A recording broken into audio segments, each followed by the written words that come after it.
Tahukah kamu bagaimana cara menentukan golongan darah seseorang?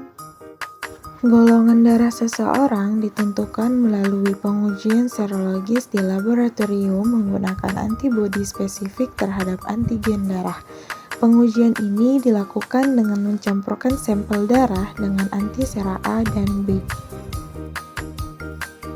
Sekarang kita akan melakukan praktikum tentang pengujian golongan darah dan koagulasi darah. Apa itu pengujian darah dan koagulasi darah? Darah adalah cairan yang terdapat pada semua makhluk hidup, kecuali tumbuhan tingkat tinggi, yang berfungsi mengirimkan zat-zat oksigen yang dibutuhkan oleh jaringan tubuh, mengangkut bahan-bahan kimia hasil metabolisme, dan juga sebagai pertahanan tubuh terhadap virus dan bakteri. Komponen darah yaitu plasma darah berupa eritrosit atau sel darah merah, yang kedua leukosit, sel darah putih, dan yang ketiga itu trombosit atau kepingan-kepingan darah. Sistem penggolongan darah pada manusia misalnya ABO dan rhesus RH. Dalam sistem ABO, ada tidaknya antigen tipe A dan B di dalam sel darah merah menentukan golongan darah seseorang. Sistem tersebut mengelompokkan darah manusia menjadi 4 golongan, yaitu A, AB, B, dan O. Nah, darah golongan A mengandung aklotinogen tipe A dan aklitonin anti B. Golongan B mengandung aklotinogen tipe B dan aklotinin anti minus A. Darah golongan AB mengandung aklotinogen tipe A dan tipe B tetapi tidak mengandung aklotinin anti minus A dan anti minus B. Yang terakhir, golongan O tidak mengandung aklotinogen tetapi mengandung aklotinin anti A dan aklotinin minus B.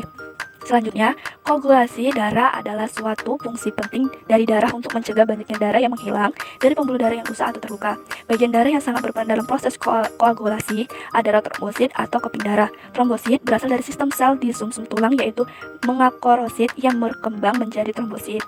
Nah, hemostasis merupakan peristiwa penghentian pendarahan akibat putusnya atau robeknya pembuluh darah. Apa saja alat dan bahan yang diperlukan untuk pengujian golongan darah? Adapun alat dan bahan praktikumnya yaitu blood lunch steril, kapas, alkohol, tusuk gigi beberapa batang, serum anti A dan anti B, darah praktikan, tes cut golongan darah.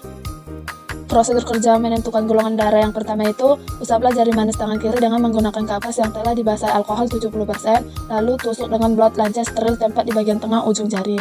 Yang kedua, buanglah tetesan pertama yang keluar, lalu selanjutnya teteskan darah ke tes cut golongan darah yang sudah berlabel A dan B. Kemudian, teteskan 1 tetes reagen serum anti A ke sampel darah di kolom A dan reagen serum anti B ke sampel darah di kolom B pada tes cut. Selanjutnya yaitu aduk darah tersebut dengan menggunakan tusuk gigi dan perhatikan reaksi yang terjadi, apakah terjadi aklunitasi atau tidak, dan menentukan apakah jenis golongan darah praktikum tersebut. Prosedur kerja koagulasi darah. Yang pertama itu sterilkan ujung jari tengah atau jari manis dengan kapas yang telah ditetesi alkohol, biarkan hingga mengering.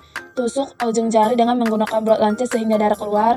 Selanjutnya teteskan 1 tetes darah pada objek gelas, kemudian setiap 30 detik lakukan tusukan-tusukan dengan jarum pentul pada tes darah tersebut. Yang selanjutnya mengamati adanya benang-benang fibrin, lalu catatlah waktunya. Praktikum ini bertujuan untuk memahami prinsip dasar pengujian golongan darah tipe ABO serta menentukan waktu koagulasi darah sebagai indikator penting dalam sistem peredaran darah manusia. Berdasarkan hasil penelitian diketahui bahwa 4 ratusan memiliki golongan darah yang berbeda-beda, yaitu pada Aksa dan Bea memiliki golongan darah A+, kemudian pada Dia dan Maro memiliki golongan darah B+. Keempat lapisan termasuk dalam golongan darah positif. Yang Merapi memiliki antigen B pada permukaan sel darahnya, pada golongan darah O+ hanya dapat menerima darah dari O+ dan O-, sementara pada golongan darah B+ dapat menerima darah dari B dan O. Selanjutnya melakukan pengukuran waktu koagulasi darah. Pada waktu koagulasi darah ini kami hanya melakukan pada 1 lapisan saja, yaitu pada Aksa, di mana pada Aksa ini kami melakukan pengukuran waktu koagulasi darahnya ini selama 1 menit. Dari 1 menit ini kami mendapatkan hasil bahwa terdapat adanya benang fibrin yang terlihat. Namun pada ketiga lapisan yang lainnya kami tidak melakukan pengukuran waktu koagulasi darah, jadi kami tidak mengetahui apakah ada benang putih atau fibrin tersebut. Pada proses koagulasi darah ini dapat dipengaruhi oleh berbagai faktor, pertama itu ada faktor suhu lingkungan, kemudian ada